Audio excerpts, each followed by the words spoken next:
a rational and logical human being, when something bad happens, say you get a bad grade, say, is it better to think that you can just sit down and study stuff and get a good grade, or is it better to just hope that God will in some way solve things for you? And I address this not only to this example, but even to an example when more serious problems occur in your life. Say you've lost a loved one, or you're completely depressed, or you got, I don't know, you got fired from a job. Okay, well, so we understand. I first of all like to say that this is a non-sequitur. Why?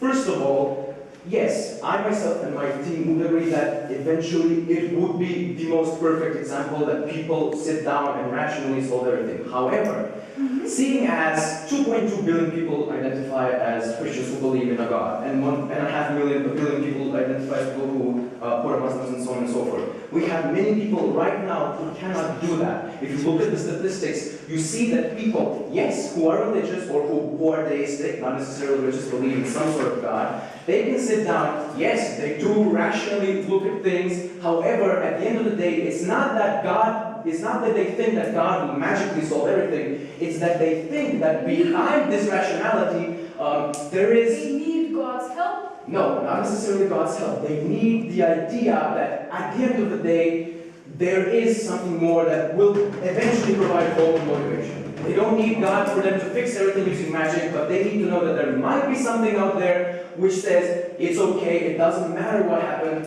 that is the hope that it provides. That is the core of the argument. So their main motivation to continue on doing their own thing and to continue on fighting should come from someone who is going to tell them, you can't do this, or should, instead of coming from their own selves, instead of coming from their own opposite.